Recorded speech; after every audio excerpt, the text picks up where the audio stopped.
ሰላም ሰላም ጤና ይስጥልን ውድና እየተከበራችሁ የዩቲዩብ ቤተሰቦቼ እንዴት ናችሁ? ሰላም ናችሁ ወይ? እኔ ያለው እግዚአብሔር ይመስገን እጅግ በጣም ደህና ነኝ። ሁላችሁም በያላችሁበት የእግዚአብሔር ሰላም ይብዛላችሁ ቤተሰብ። ያው ሁላችንም እንግዲህ ትናንትና በሰማነው ዜና ሁላችንም በጣም አዝነናል። በእውነት እኔ የሆነ ሰው ላይ ነፃነት አርፏል ምናምን ተብሎ ዩቲዩብ ላይ ተለቆ ሳይ ኮሜንት ገባው። ከዛን ሳነብ ኮሜንት እውነት ነው ውሸት ነው ምናምን ይባባላሉ። ከዛን ዝቅ ስል ደግሞ አዎ ኢቢኤስ ዘግቧል ሲባል ኢቢኤስ ከዘገበ ትክክል ነው ብዬ የኢቢኤስ ቻናል ውስጥ ስገባ እውነትም ወንድም ያርፏል እና ነፍሱን በአጸደ ገነት ከቅዱሳን ጋራ እግዚአብሔር አምላክ ያኖርልን።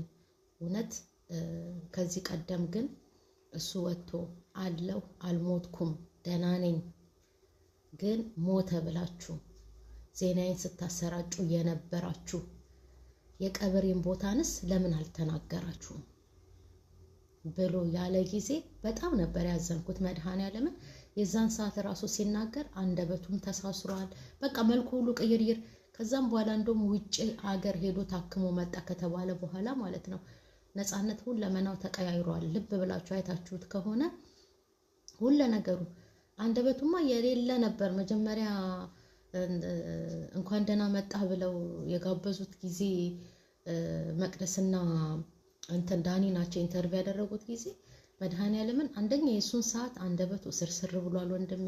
ከዛም በኋላ ደግሞ ኢቢኤስ የልጆች ምንድነው ጨዋታ ክፍለ ጊዜ ያለ አይደል እሱ ላይ ራሱ ሲያጫውት አለው ብሎ የተናገረ ሰዓት ማለት ነው አንደበቱ ምስርስር ብሎ ነበርና ሁሉን ነገር የያዘው እሱ በውስጡ ነበርና እግዚአብሔር አምላክ እንደው በቃ እውነት ነፍሱን ባጸደ ገነት ያኖረው። በቃ ምንም አሁን እንደው ምንም ከእግዚአብሔር ጋር እኮ ማንም አይዋቀስም አይደለም። የተፈጠርነው እኮ ልንሞት ነው አይደል? እስካለን ጊዜ ድረስ ግን ደህና ነገር ሰርተን እንደገና ደግሞ በሰው ላይ ክፋት አስበን ሳይሆን ማርያምን የዛን ሰዓት ክፋት ያሰቡት ሰዎች ራሳቸው ሞተው ቢሆኑስ ምን ሊሆኑ ነው?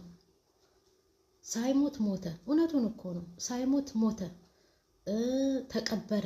ሳይታመም ታመመ እያላችሁ የምትናገሩት የምታወሩት ብሏል። እውነቱን እኮ ነው።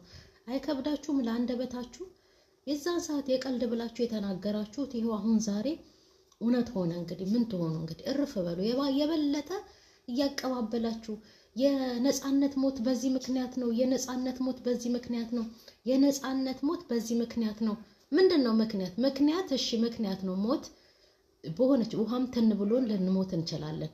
ይሄ የመጣሪያችን ምክንያት ሊሆን ይችላል። ግን በቃ ነገር አታባበሱ። ልጁም ሞተ ይረፍበት።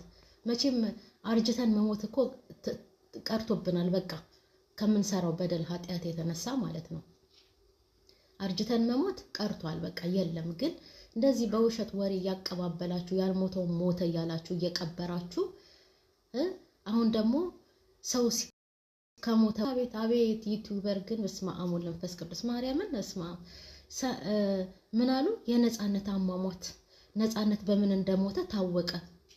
ማወቂያችሁ ይደፈን። መድኃኔዓለምን ልጁ ተናግሯል። በዘር የሚመጣ የጉበት በሽታ አለ። በሱ ምክንያት ነበረ የሄድኩት ህንድ ሀገር። ከዛም ታክሜ መጥቻለሁ ደህና ነኝ ብሏል።